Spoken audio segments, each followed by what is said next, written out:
नमस्कार। प्रांजल ज्ञान गंगा में आप सभी का स्वागत है। हम संक्षिप्त महाभारत का पाठ कर रहे हैं, जिसमें कि द्रोण पर्व चल रहा है। कल हमने कथा में सात्यकी के द्वारा राजकुमार सुदर्शन का वध, काम्बोज और यवन आदि अनार्य योद्धाओं से घोर संग्राम तथा धृतराष्ट्र पुत्रों की पराजय को पढ़ा था। आज हम आचार्य के द्वारा दुशासन का तिरस्कार, वीरकेतु आदि पांचाल कुमारों का वध तथा उनका धृष्टद्युम्न आदि पांचालों के एवं सात्यकी का दुशासन और तिर्गतों के साथ घोर संग्राम की कथा को पढ़ा था।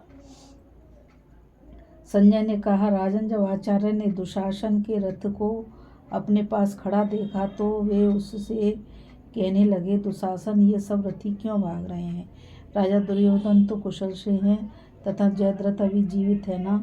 तुम तो राजकुमार हो, स्वयं राजा के भाई हो और तुम्ही को युवराज पद प्राप्त हुआ है, फिर तुम युद्ध में कैसे भाग रहे हो? तुमने तो पहले द्रौपदी से कहा था कि तू हमारी जुए में जीती हुई दासी है। अब तू स्वेच्छाचारिणी होकर हमारे ज्येष्ठ भ्राता महाराज दुर्योधन के वस्त्र लाकर दिया कर। अब तेरा कोई पति नहीं है। ये सब तो तेलहीन तिल के समान सारहीन हो गए हैं। ऐसी ऐसी बातें बनाकर अब तू युद्ध में पीठ क्यों दिखा रहा है? तुमने पांचाल और पांडवों के साथ स्वयं ही बैर बांधा है, फिर आज एक सात्यकी के सामने आकर ही तुम कैसे डर गए? पहले कपट दूत में पासे पकड़ते समय तुमने यह नहीं समझा था कि एक दिन ये पासे ही कराल बाण हो जाएंगे। शत्रु दमन तुम सेना के नायक और अवलंब हो। यदि तुम ही डरकर भागने लगोगे तो संग्राम भूमि में और कौन ठहरेगा? आज यदि अकेले ही जूझते हुए सात्यकी के सामने से तुम भागना चाहते हो तो रणस्थल में अर्जुन, भीम या नकुल, सहदेव को देखने पर क्या करोगे? हो तो तुम बड़े मर्द, जाओ झटपट गांधारी के पेट में घुस जाओ। पृथ्वी पर भाग कर जाने से तो कहीं भी तुम्हारे जीवन की रक्षा नहीं होगी। यदि तुम्हें भागना ही सूझता है तो शांति के साथ ही राजा युधिष्ठिर को पृथ्वी सौंप दो। भीष्म जी तो पहले ही तुम्हारे भाई दुर्योधन से कहते थे, पांडव लोग संग्राम में अजय हैं, तुम उनके साथ संधि कर लो, मगर उस मंदमती ने उनकी बात नहीं मानी। मैंने तो सुना है भीमसेन तुम्हारा भी खून पिएगा। उसका यह विचार पक्का ही होगा और ऐसा ही होकर रहेगा। क्या तुम भीमसेन का पराक्रम नहीं जानते, जो तुमने पांडवों से बैर बांध लिया और आज मैदान छोड़कर भागने लगे? अब जहाँ सात्यकी है वहाँ शीघ्र ही अपना रथ ले जाओ, नहीं तो तुम्हारे बिना यह सारी सेना भाग जाएगी। जाओ, संग्राम में वीर सात्यकी से भिड़ जाओ। आचार्य के इस प्रकार कहने पर दुशासन ने कुछ भी उत्तर नहीं दिया।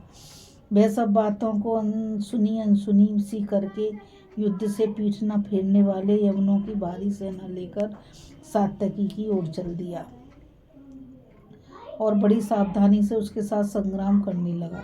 रथियों में श्रेष्ठ द्रोणाचार्य भी क्रोध में भरकर मध्यम गति से पांचाल और पांडवों की सेना पर टूट पड़े और सैकड़ों हजारों योद्धाओं को समरभूमि से भगाने लगे। उस समय आचार्य अपना नाम सुनाकर पांडव, पांचाल और मत्स्य वीरों का घोर संहार कर रहे थे।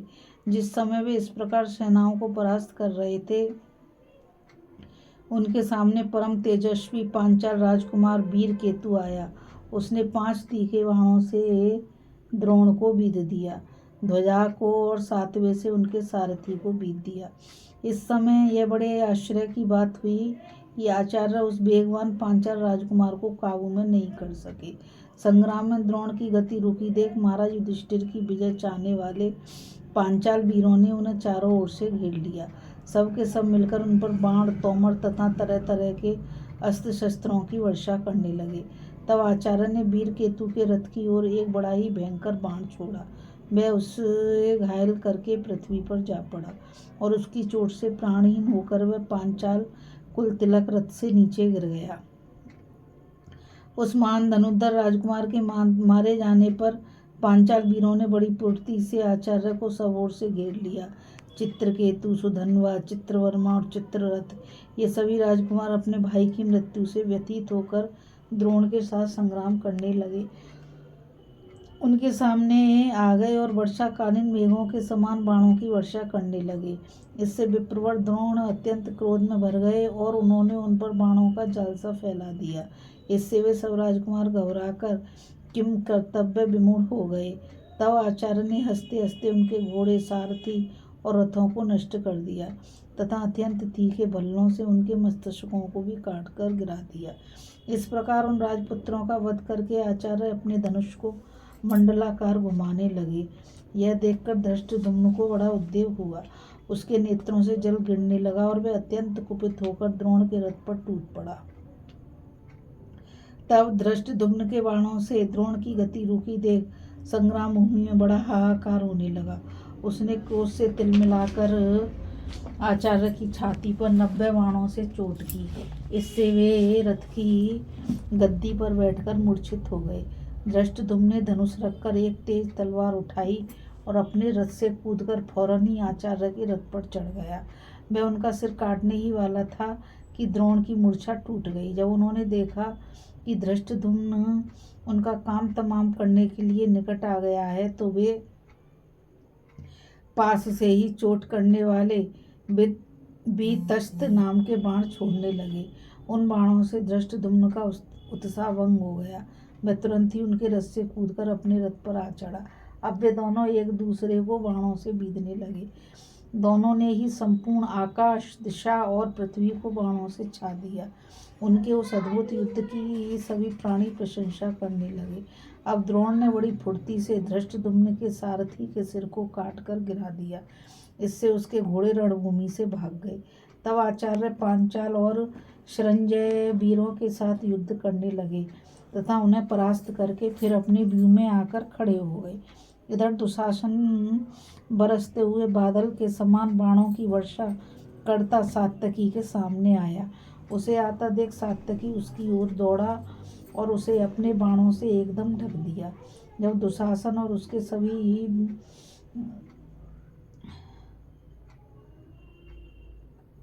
सभी साथी बाणों से बिल्कुल ढक गए तो वे सब सैनिकों के सामने ही भयभीत होकर युद्धस्थल से भाग गए।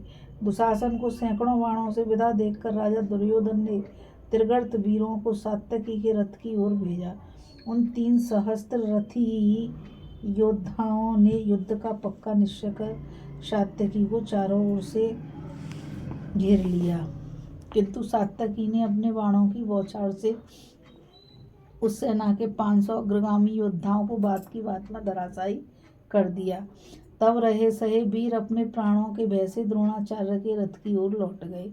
इस प्रकार त्रिगर्त वीरों का संहार करके वीर सात्यकी धीरे धीरे अर्जुन के रथ की ओर बढ़ने लगा। इस समय आपके पुत्र दुशासन ने उस पर फिर 9 बाणों से प्रहार किया। तब सात्यकी ने उस पर 5 बाण छोड़े और उसके धनुष को भी काट डाला। इस प्रकार सबको विस्मय में डालकर वह फिर अर्जुन के रथ की ओर बढ़ने लगा। इससे दुशासन का क्रोध बहुत बढ़ गया और उसने सात्यकी का वध करने के विचार से उस पर लोहे की शक्ति छोड़ी, किंतु सात्यकी ने अपने पहने बाणों से उसके सैकड़ों टुकड़े कर दिए। तब दुशासन ने दूसरा धनुष लेकर उसे बाणों से बीध डाला और सिंह के समान गर्जना की। इससे सात्यकी का क्रोध भड़क उठा और उसने दुशासन की छाती को 3 बाणों से घायल कर एक भल्ले से उसके धनुष को और 2 से उसके रथ की ध्वजा तथा शक्ति को काट डाला। फिर कई तीखे बाण छोड़कर उसके दोनों पार्श्व रक्षकों को मार डाला। तब त्रिगर्त सेनापति उसे अपने रथ पर चढ़ाकर ले चला। सात्यकी ने कुछ देर तक उसका भी पीछा किया, किंतु फिर उसे भीमसेन की प्रतिज्ञा याद आ गई, इसलिए उसने दुशासन का वध नहीं किया। राजन, भीमसेन ने आपकी सभा में ही आपके सब पुत्रों को मारने की प्रतिज्ञा की थी, इसलिए सात्यकी ने दुशासन को मारा नहीं। वह उसे संग्राम भूमि में परास्त कर बड़े वेग से अर्जुन की ओर बढ़ने लगा। इस कथा में बस इतना ही। अभी हम कथा में आचार्य के द्वारा दुशासन का तिरस्कार, वीर केतु आदि पांचाल कुमारों का वध तथा उनका धृष्टद्युम्न आदि पांचालों के एवं सात्यकी का दुशासन और त्रिगर्तों के साथ घोर संग्राम की कथा को पढ़ रहे थे। अब आगे की कथा में हम पढ़ेंगे द्रोणाचार्य द्वारा बृहत्क्षत्र धृष्ट केतु और क्षेत्रधर्मा का वध तथा चेकितान आदि वीरों की पराजय की कथा को पढ़ेंगे। इस कथा में बस इतना ही। मुझ गीता रावत को आज्ञा दीजिए। कल फिर मिलेंगे एक नई कथा के साथ। और मैं आप सभी से यही कहना चाहूँगी कि इस चैनल को ज़्यादा से ज़्यादा लाइक, शेयर और सब्सक्राइब कीजिए ताकि यह अमूल्य ज्ञान अधिक से अधिक लोगों तक पहुंच सके। और कमेंट के द्वारा बताइए कि यह कथा आपको कैसी लगी।